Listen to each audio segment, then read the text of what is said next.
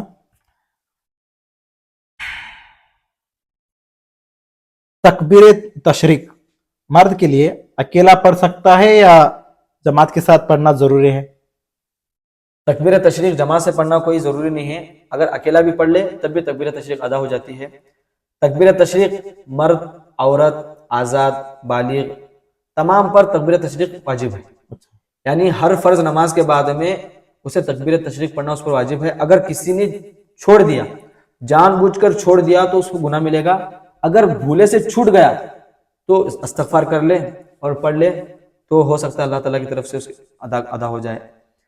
اور تکبیر تشریق کے جو ایام ہیں بعض لوگ کو معلوم نہیں رہتا تکبیر تشریق کب سے ہے، تو اس کا آسان اب میں کہوں گا 9 ذی الحجہ سے لے کر 12 ذی الحجہ کے عصر تک تو لوگوں کو سمجھ میں نہیں آیا. جی عید کے ایک دن پہلا ہمارے عام زبان میں اگر عید جس دن ہم قربانی کرتے ہیں اس سے ایک دن پہلے صبح کی نماز سے لے کر جس دن ہم آخری دن تک قربانی کر سکتے ہیں، 3 دن تک قربانی کر 3 سکتے دن ہیں، تک قربانی کر تو جس دن آخری دن تک ہم قربانی کر سکتے ہیں اس دن کی عصر کی نماز تک ہم پر تکبیر تشریق ہر فرض نماز کے بعد میں واجب. اچھا جی، ہر نماز کے بعد میں 3 دن تک نماز پڑھ سکتے ہیں ہم. جی اچھا جی مولانا، آپ بتائے تھے کہ عورت پر بھی قربانی کرنا واجب ہے، تو کیا وہ عورت اپنے شوہر سے ریکویسٹ کر سکتی ہے؟ عورت پر اگر قربانی واجب ہے تو بذات خود اسے ادا کرنا ہوگا. جی وہ شوہر سے ریکویسٹ تو کر سکتی ہے لیکن زبردستی نہیں کر سکتی کہ آپ میرے طرف سے قربانی کرو کرو کرو. جی اگر شوہر کر دے تو اس کی طرف سے ادا تو ہو جائے گی، اگر شوہر نہ کرے تو شوہر کے اوپر کچھ گناہ نہیں ہے. اگر بیوی کے پاس پیسہ نہیں ہے یا پھر وہ کسی سے قرض لے سکتی ہے، جیسے اپنے شوہر سے وغیرہ قرض لے سکتی ہے، یا کوئی اپنے زیورات وغیرہ ہیں تو اسے بیچ کر اس میں سے جو رقم حاصل شدہ ہے اسے اگر قربانی کرنا چاہے تو کر سکتی ہے. اگر نہیں کری، جس کو واجب تھی اگر نہیں کی، ایام نہر گزر گئے یعنی قربانی کے دن گزر گئے، تو اس کے بعد میں جتنے جانور کی رقم ہوتی ہے اتنی رقم اس کے لیے صدقہ کرنا واجب ہے. اور کیا عورت بھی ذبح کر سکتی ہے؟ ہاں، یہ آپ نے بہت اچھا سوال پوچھا ہے کہ عام طور پر یہ مسئلہ بھی پیش نہیں آتا. لوگ اس مسئلے کو زیادہ تر لوگ سوچتے بھی نہیں ہیں. عورت خود ذبح بھی کر سکتی ہے اور ذبح کرنے کے بعد میں عورت کے ہاتھ کا جو ذبح کیا ہوا ہے وہ کھا بھی سکتے ہیں. اس میں بھی کچھ حرج کی بات نہیں، ایسا نہیں ہے کہ عورت ذبح کی ہے تو ہم نہیں کھائیں گے، ایسا کچھ نہیں ہے. عورت خود ذبح بھی کر سکتی ہے اور اس کا ذبح کرنے کے بعد میں گوشت حلال بھی ہوگا. ناپاک کی حالت میں بھی کر سکتی ہے؟ ہاں جی، ناپاکی کی حالت میں بھی کر سکتی ہے، کیونکہ ناپاکی کی حالت میں صرف عبادات اس سے ساقط ہے. یعنی صرف نماز نہیں پڑھے گی، روزہ نہیں رکھے گی، حج کے ارکان جو ہے وہ نہیں کرے گی. باقی کے جو چیزیں ہیں یعنی جس طرح ذبح کرنا چاہے تو وہ بھی کر سکتی ہے، اس کے اندر کچھ حرج کی بات نہیں. جی اچھا ٹھیک ہے. اگلا سوال یہ ہے کہ عید کی نماز کے بعد کیا عید مبارک دینا ضروری ہے؟ یہ بھی بڑا اچھا سوال ہے کہ لوگ اکثر عید کی نماز کے بعد میں یہ سمجھتے ہیں کہ عید کی مبارکباد دینا ضروری ہے اور مصافحہ کرنا بھی ضروری ہے اور معانقہ یعنی ایک دوسرے سے گلے ملنا بھی ضروری ہے. یعنی خوب ایک بات آپ ذہن نشین کر لیں، سمجھ لیں کہ ہر وہ کام جس کو اسلام نے کہیں پر بھی نہیں بتایا، ہر وہ عمل جو نہ قرآن میں ملتا ہے نہ حدیث میں ملتا ہے، اگر ہم عمل اپنے اوپر ضروری سمجھ لیتے ہیں تو وہ بدعت کے درجے میں ہے. اور بدعت کے بارے میں حدیث میں ہے کلو بدعۃ ضلالہ و کلو ضلالۃ فی النار، کہ ہر نیا کام جو دین میں پیدا ہوگا وہ بدعت ہے اور ہر بدعت گمراہی ہے اور گمراہی کا ٹھکانہ صرف دوزخ ہے. یہ سمجھنا کہ عید کی نماز کے بعد میں ایک دوسرے کو عید کی مبارکبادی دینا، مصافحہ کرنا، ایک دوسرے سے گلے ملنا ضروری ہے تو یہ بدعت ہے. شرعاً اس کی بالکل اجازت نہیں ہے، اگر اس طرح کرتے ہیں تو شرعاً یہ ناجائز. جی مولانا، میں نے دیکھا کہ اکثر لوگ گھر گھر جا کر عید کی نماز کے بعد گھر گھر جا کر ملتے ہیں، کیا وہ بھی جانا گھر گھر جا مل کر مبارک دینا ضروری ہے؟ نہیں، ضروری تو نہیں ہے، یہ اسی کے درجے میں، اگر ضروری ہم سمجھ لیں تو بدعت کے درجے میں ہے. لیکن ایک بات ہے کہ آدمی اپنی خوشی کا اظہار کر سکتا ہے. اچھا، یہ ضروری نہ سمجھے اپنے اوپر کہ مجھے ضروری ہے بھائی کو معانقہ کرنا، بھائی کو مصافحہ کرنا، عید مبارکباد دینا ضروری نہ سمجھے. اپنی خوشی کا اظہار کرنے کے لیے اگر کہہ دے کہ آج عید کا دن مبارک دن ہے، آپ کے لیے اچھا گزرے، میرے لیے اچھا گزرے، اور مصافحہ کر لے تو کچھ حرج کی بات نہیں. اگر خوشی ظاہر کرنے کے لیے کرتا ہے تو چل جائے گا، اگر ضروری سمجھ کر کرتا ہے تو بالکل اس کی اجازت نہیں. اچھا جی ٹھیک ہے. جی مولانا، آپ نے بتایا کہ اکثر لوگ، تو میں نے دیکھا ہے کہ اکثر لوگ کیا کرتے ہیں، جانا ضروری ہے اور ہاتھ ملنا ضروری ہے، عید مبارک دینا ضروری ہے. عید مبارک نہیں دینے پر لوگ ناراض بھی ہو جاتے ہیں، بہت سے لوگ ایسے کرتے ہیں. تو آپ نے بہت اچھی بات بتائی کہ لوگوں کو سمجھ آئے اور اس کو ضروری ہی مت سمجھنا. اگر ضروری سمجھو گے تو یہ کیا ہوگا، ناجائز ہو جائے گا. تو اس پر عمل کریے. ٹھیک ہے. اور اگلا سوال یہ ہے کہ جی مولانا، آپ سے جانور کے چمڑے کے ساتھ کیا کرنا چاہیے؟ ماشاءاللہ، یہ بھی اچھا سوال ہے. جی بعض لوگ ہمارے معاشرے کے اندر، ہمارے ماحول میں اس طرح ہے کہ جانور ذبح کرنے کے بعد میں اس کا جو چمڑا ہے اس کو مدرسوں کو دیا جاتا ہے. تو دے سکتے ہیں، کچھ حرج کی بات نہیں ہے. اگر وہ چمڑا اپنے لیے بھی استعمال کرنا چاہے، لوگ کو یہ بات معلوم نہیں ہے کہ اگر وہ چمڑا اپنے ذات کے لیے استعمال کرنا چاہے تو بھی کروا سکتا ہے. جیسے کہ کسی نے چمڑا سکھا کر اپنے جوتے بنوا لیے، چل جائے گا.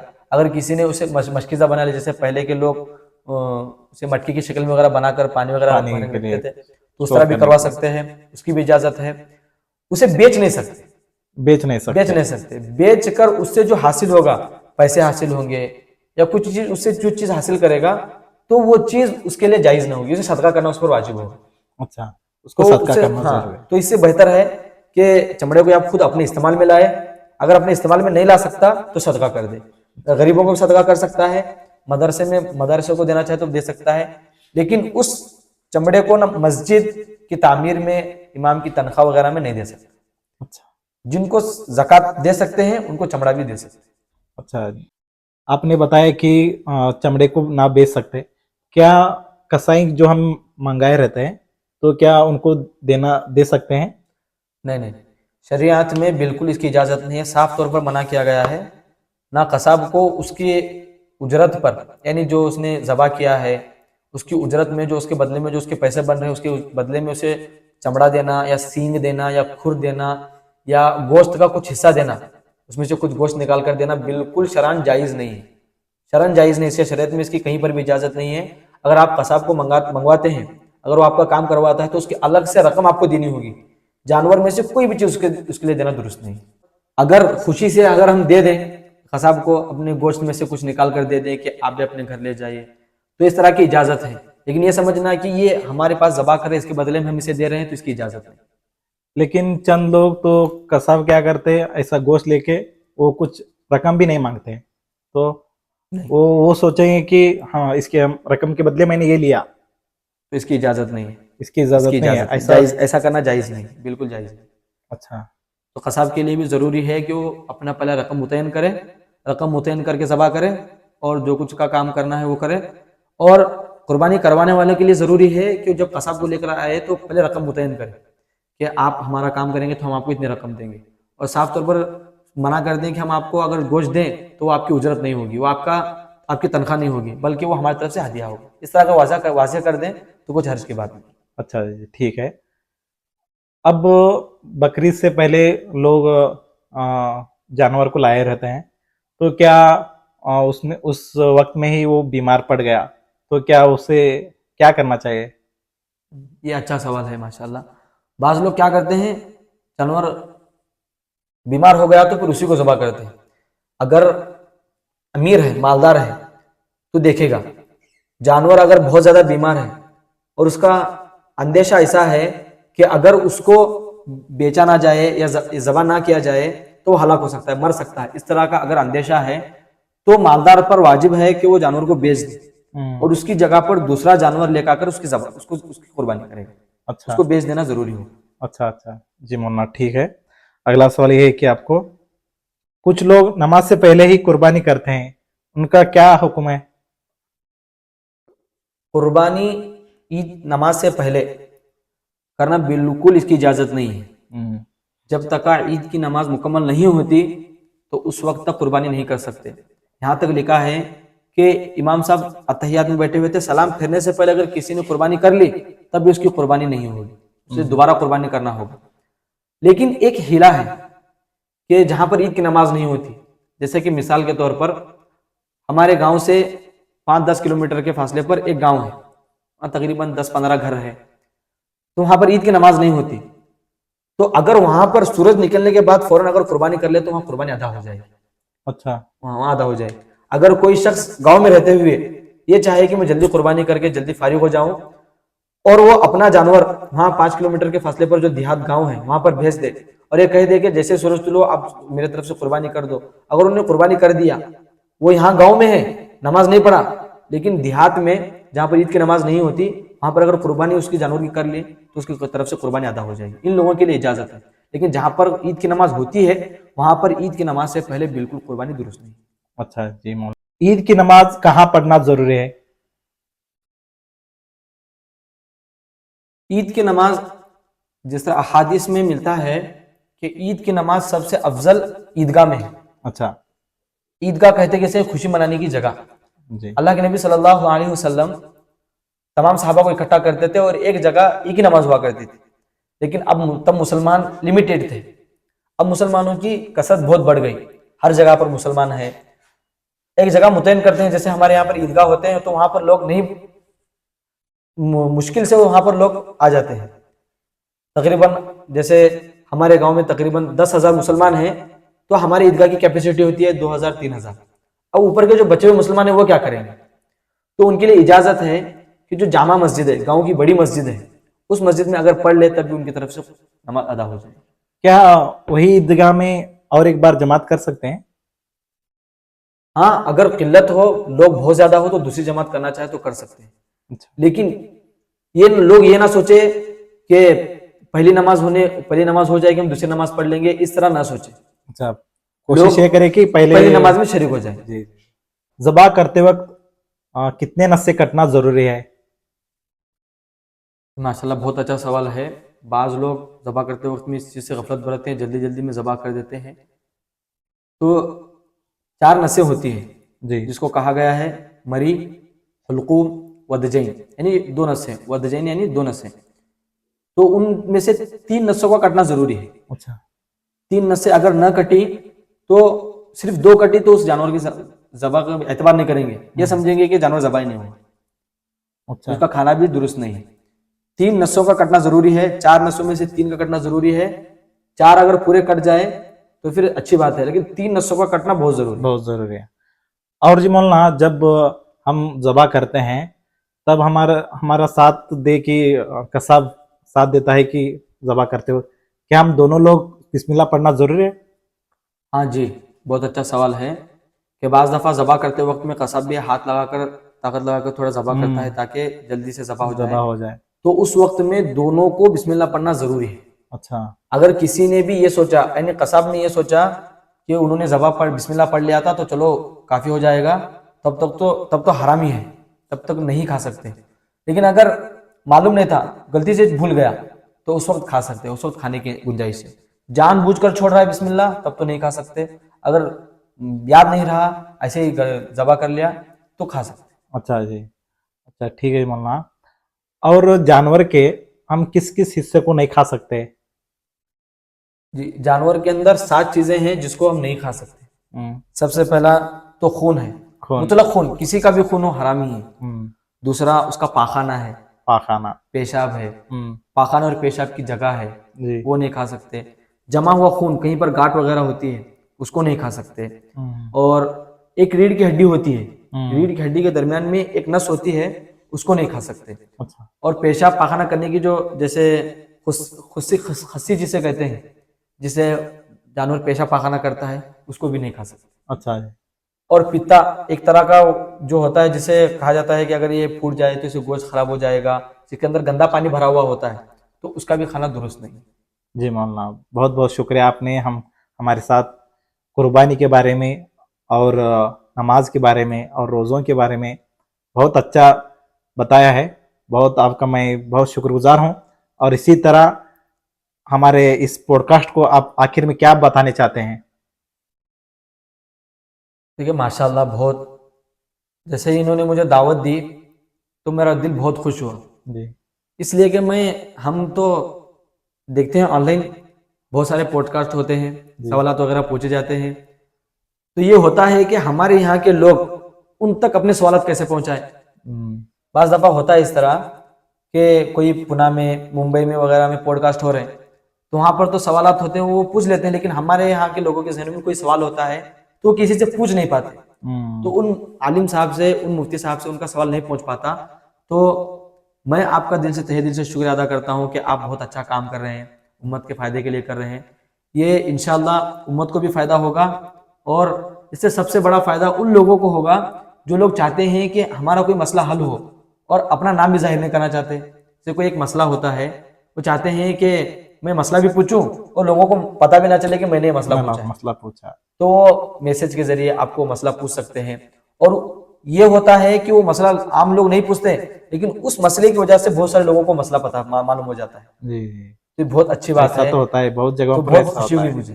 جی مولانا, میں نے تو بہت جگہوں پر دیکھا ہے, ہمارے مسجد میں اکثر میں نے ایسا دیکھا ہے. میں نہیں